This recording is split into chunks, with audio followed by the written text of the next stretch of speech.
Hey everyone. So this is going to be a quick explanation and a few examples on how to use the Choreographer program. So when you first download the program, you'll get a zip folder that looks like this, and then you should unzip it and you'll get another pretty much identical folder. So I've already unzipped this, so let's just open it right up. And inside we have a few folders, which we'll look at later. We have the program itself and then a text file with some info. So let's just open up the program. And here it is. So just to give you an idea of what the software is supposed to be used for, I used to live in a housing co-op and I had a position called work manager or choreographer. So this word is choreographer, not choreographer, actually. So it's just sort of a play on words there. It's the person who assigns chores. But my job was to match people to chores, assigning chores to each of the house members so the house could run properly. And each week I released a chore schedule, and so I created this software to help me do that and to help other people do similar tasks. So how this works is you add a number of people here and a number of chores here, and you assign a certain number of hours for each person, and that's how many hours per week they do of chores. And on this side, the number of hours is how long each chore takes, and there's other fields for availability. We'll get to that later. So I think the best way to explain how this works is through a quick example. So on this side you add names, so let's start adding names. So say we have maybe 4 or 5 people who are doing chores. We'll make up some names. So you enter in the name and you enter in the number of hours per week of chores this person does. We'll say 2. And then you need to enter availability. If you have no availability, it's going to give you an error. So by default, you can click this box here and check all, and this person will be available basically every time. And if they're not, you can uncheck boxes. But for now, name, number of hours, availability, add person, and they'll show up here. So let's add a few more people. And another. Oh, see, I broke my own rule. And we'll do one more. Okay, we have 4 people, and then you can see down here it shows the total number of hours, which is 8 so far. Let's add some chores. So for chores, you don't need to add any sort of availability. You just need a name and hours. You can make it at a certain time if you want, but we'll do that later. So let's say they're going to be cleaning some bathrooms. So let's say one chore is bathroom clean. It's 1 hour. We'll add that. And what are some other chores we could do? Let's see. You could do cut grass, and that'll take 2 hours. Kitchen clean. Say it's a dirty kitchen, so it'll also take 2 hours. And we need 3 more. So say living room clean. This will be 1 hour. And then let's see, we need 2 more. Let's just make up a 2-hour chore. Let's just say, I don't know, I already did mowing the lawn. We'll do basement clean. Or let's say they're organizing the basement. Alright, so now we have 8 hours here. 8 hours available essentially, because the total number of hours each person has adds up to 8, and then we have a total of 8 hours from chores. And then we can save the scenario. So before you save the scenario, the total hours available and the total hours used have to be equal to each other. If they're not, it'll give you an error. So they're equal, so we're good. So let's just come up with a name. We can say, I don't know, example 1. I'm going to be really creative today. And then you click Save Scenario. So we can see here the scenario has been saved to an Excel sheet, because that's where the actual calculation happens. And next we're going to go to Fill Preferences Matrix. So this menu bar on the bottom, you basically work your way from left to right. So once you finish everything up here, in other words, once your total hours available and used equal, then you come down here and you work from left to right. So first, save the scenario, which we did. Next, you click Fill Preferences Matrix. And when you click that, it'll open up an Excel sheet. And basically what this does is it allows you to enter in each person's preferences. So the preferences are a way of assigning people their preferred chores. Ideally, we give people chores they prefer to do. So you can rank preferences based on numbers. So right here, each person has a box for each chore, and you put in the number that represents how much they'd want to do that chore. So lower numbers are chores people don't want to do, and higher numbers are chores people do want to do. And essentially you can put in any numbers you want here. No negative numbers, but you can put any other numbers. They have to be integers, I should mention that. But I usually use 1 through 5. So say Jonah really hates cleaning bathrooms, something he thinks they're nasty and gross and doesn't want to do it. You can put a 1, but he likes cutting the grass, kind of. It's 4, it's not his favorite chore. Kitchen clean, he's like, yeah, 3. Living room clean, also kind of indifferent toward. Basement organization, he would kind of like to do that, so we'll put 4. And that's the general idea. So if someone likes a chore, you put a higher number, and if they don't like the chore, you put a lower number.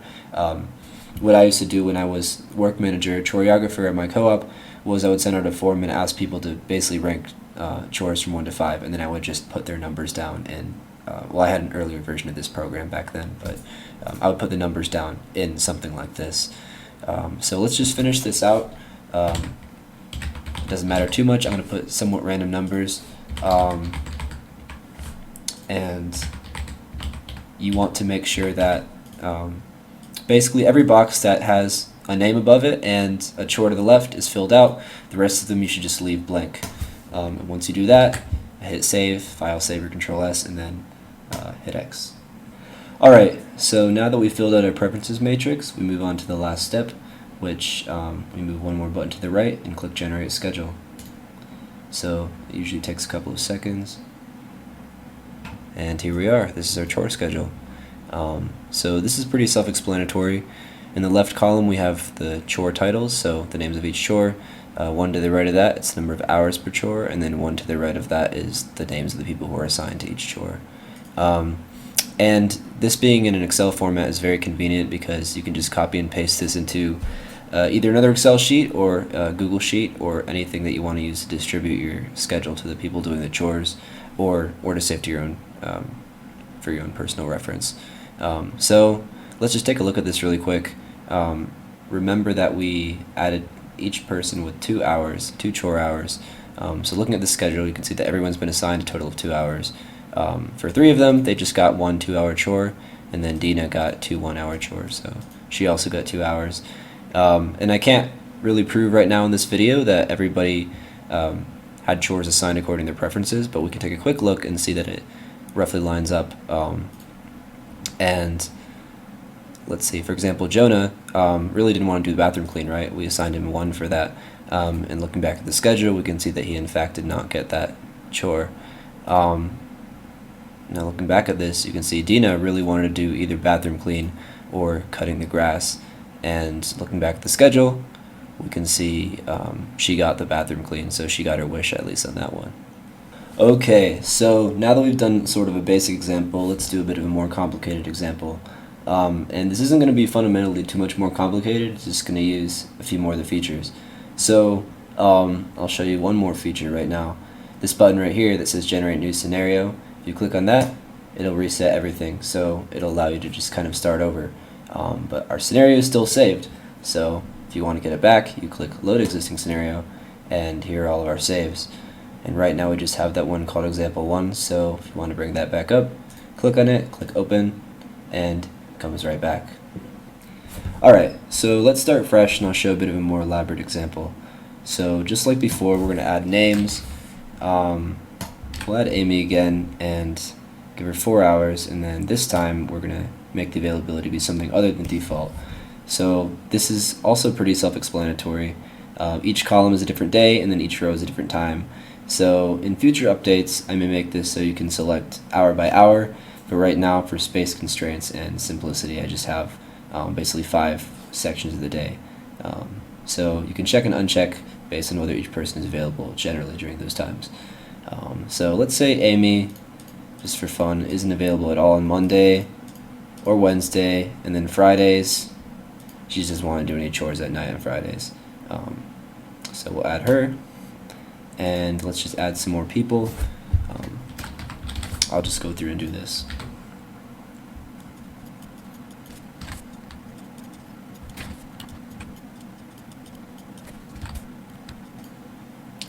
And let me show you one more thing. So there's this box here that says use default number of hours.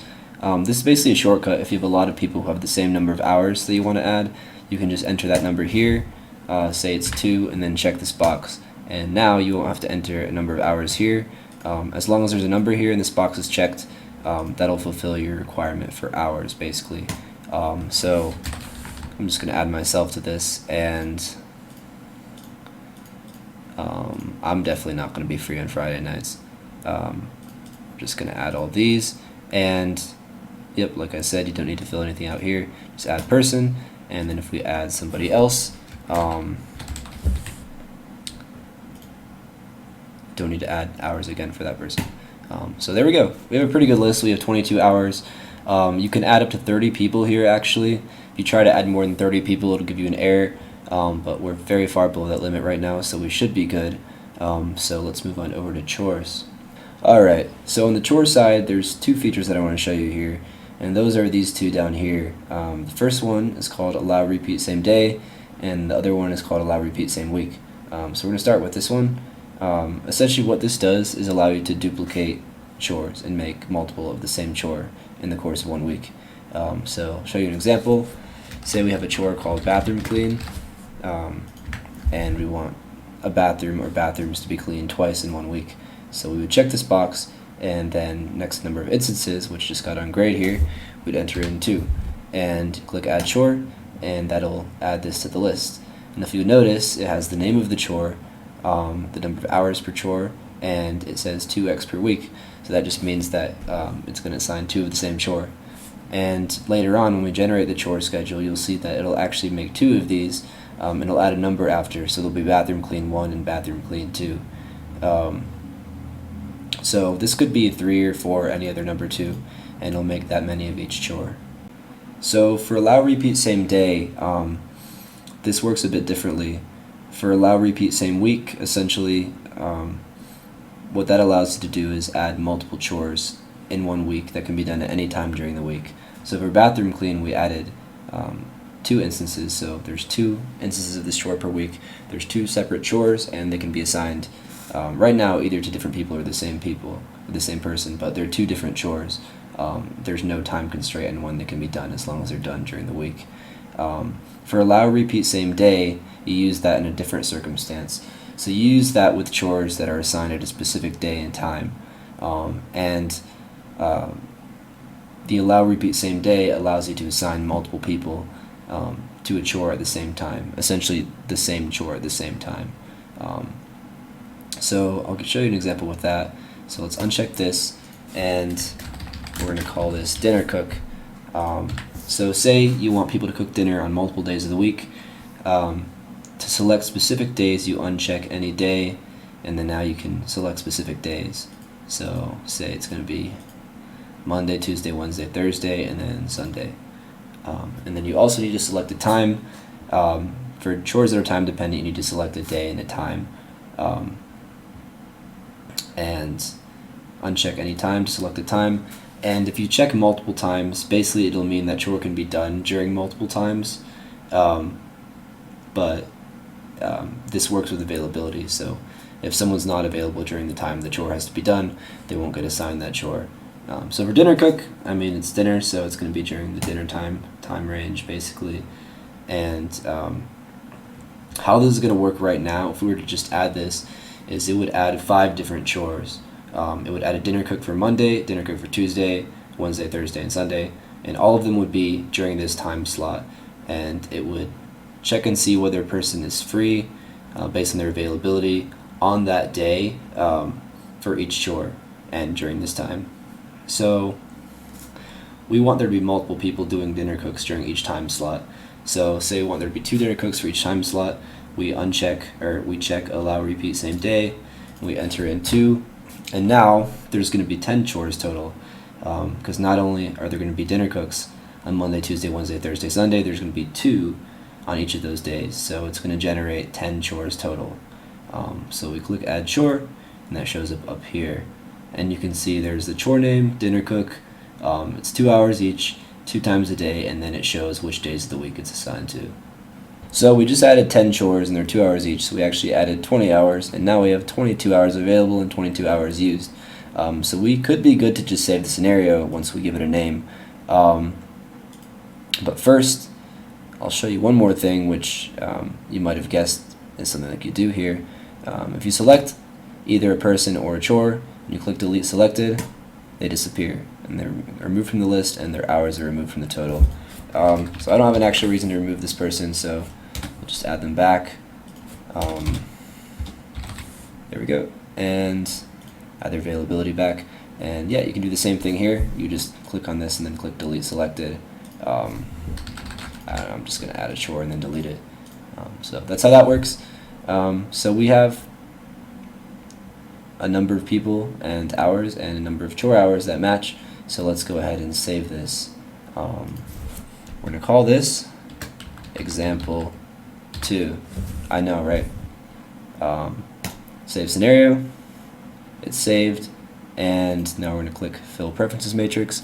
And so we have a bunch of spots now. If you were taking the time to generate a chore schedule for people who are actually going to do these chores, of course you'd want to get the preferences right, ideally, but you don't have time to watch me sit here and make up a bunch of different numbers, so I'm going to actually make you watch me sit here and make up the numbers, but I'm going to speed it up a bit, and I'm just going to probably copy these over.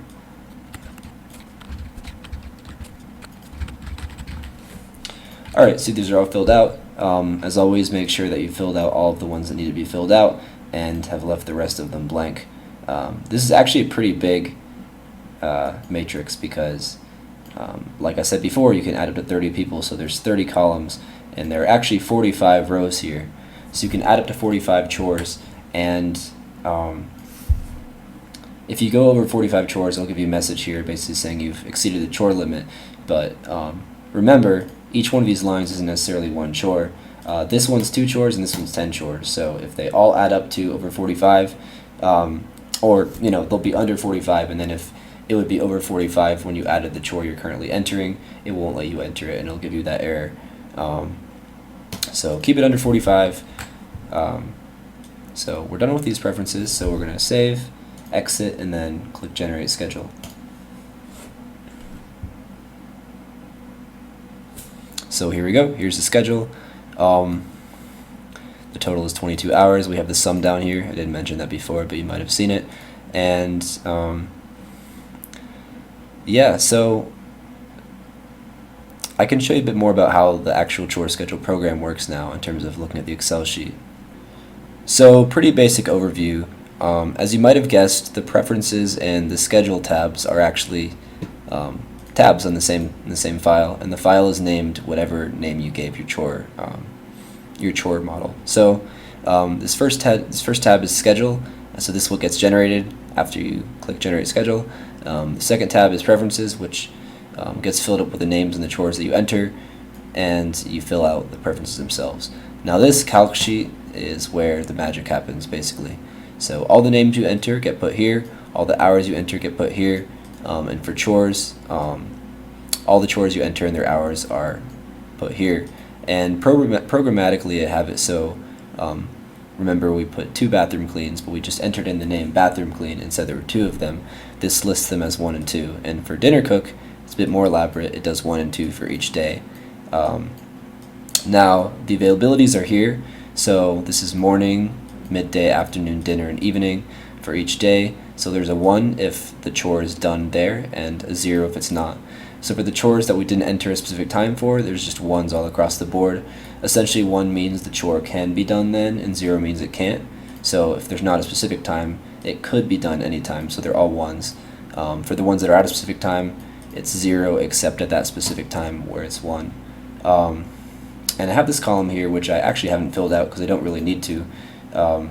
This basically is the chore schedule. I have it filled out here. It puts the names of who's assigned here.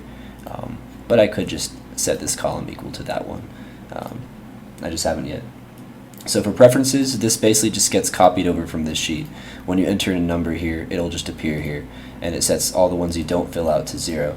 Down here, this is the schedule that gets generated, so basically there's a 1 if the program decides to assign you that schedule, and a 0 if it doesn't.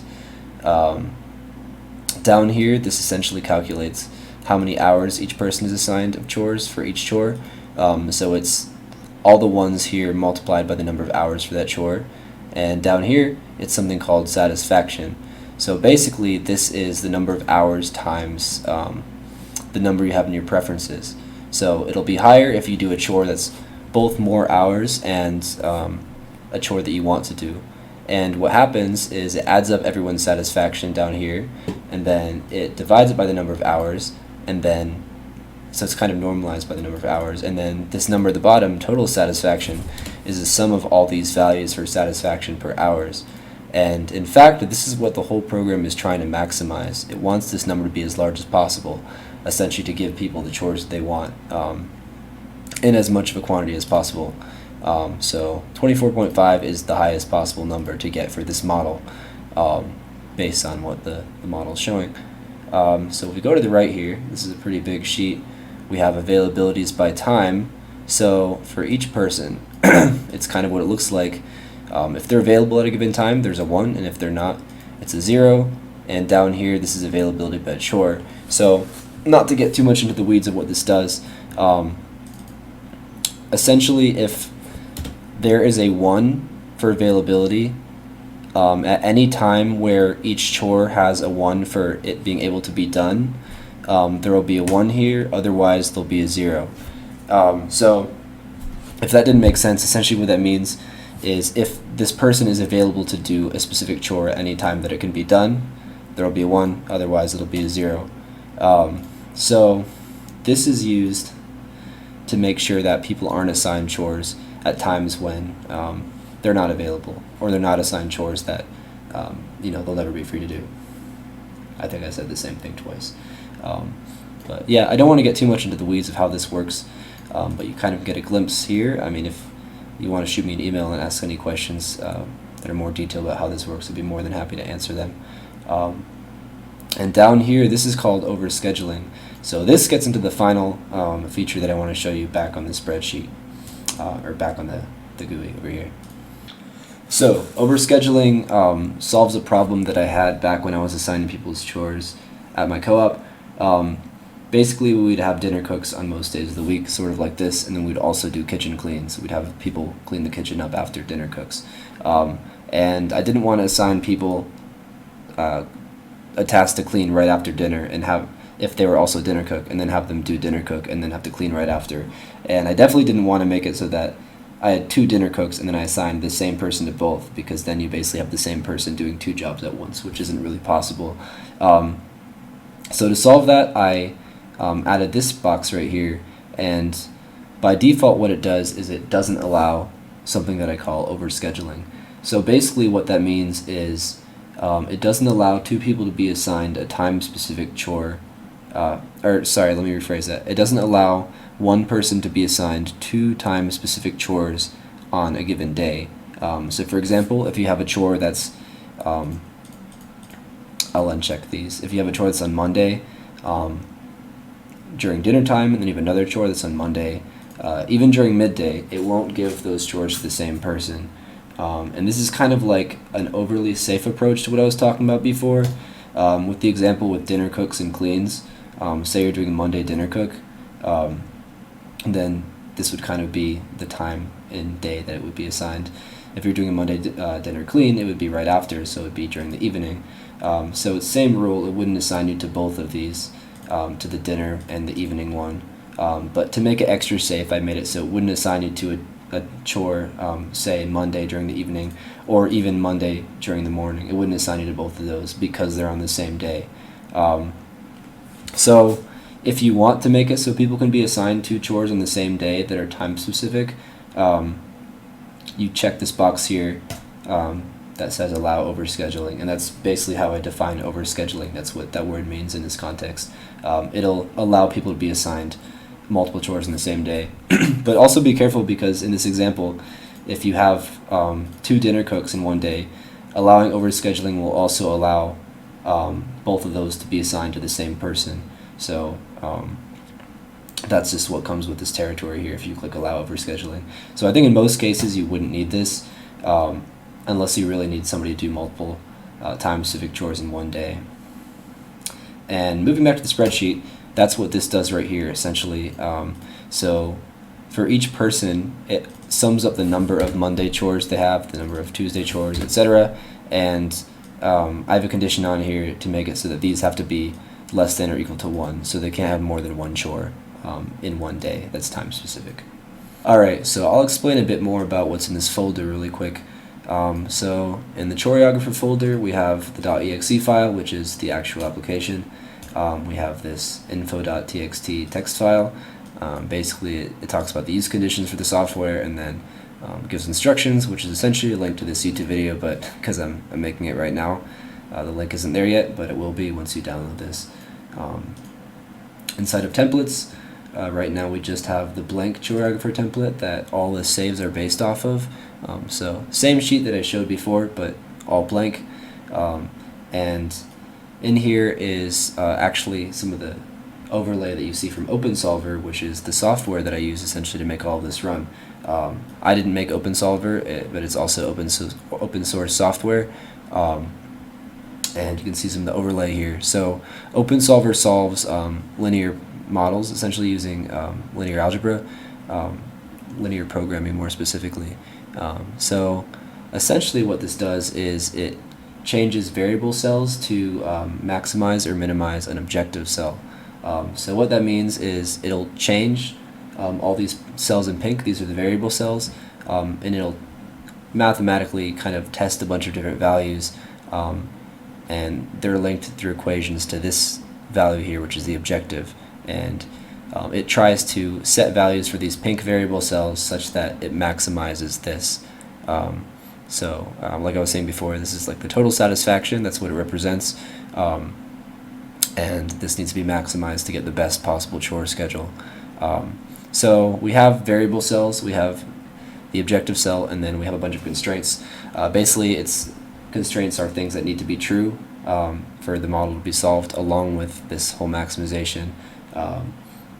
For example, for each chore can only be assigned once, and what this does is essentially sum across each row, where a 1 in this row somewhere means that chore has been assigned, and it can only be assigned once. So the oversimplified view, this has to be 1.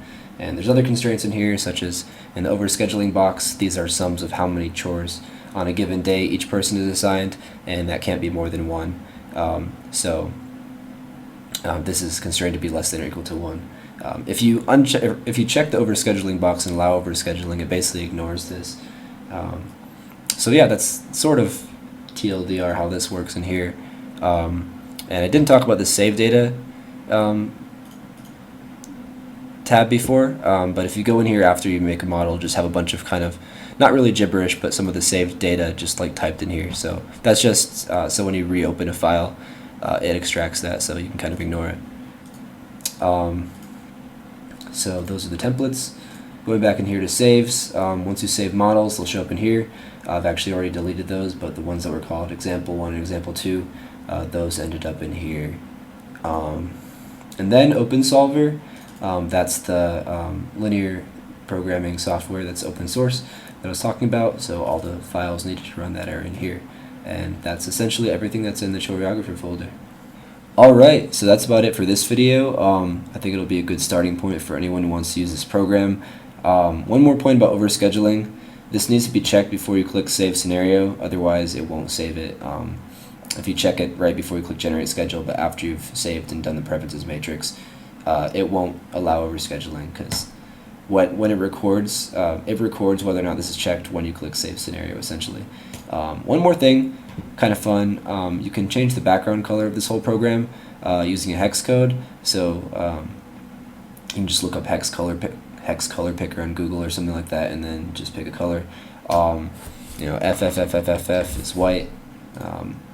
OOOOO is black, like dark black. I don't know why you would do this and then make it so you can't read anything. But you can basically pick any color and then reset, sets it back to the default color. I like DDDDBB. It's this kind of like yellowish brownish color. I don't know, it looks nice with this. But yeah, I mean, you can change it to whatever you like. So yeah, that's just about it. Like I said, feel free to drop a comment or email me if you have any questions, and I hope this program works really well for you and saves you a lot of work.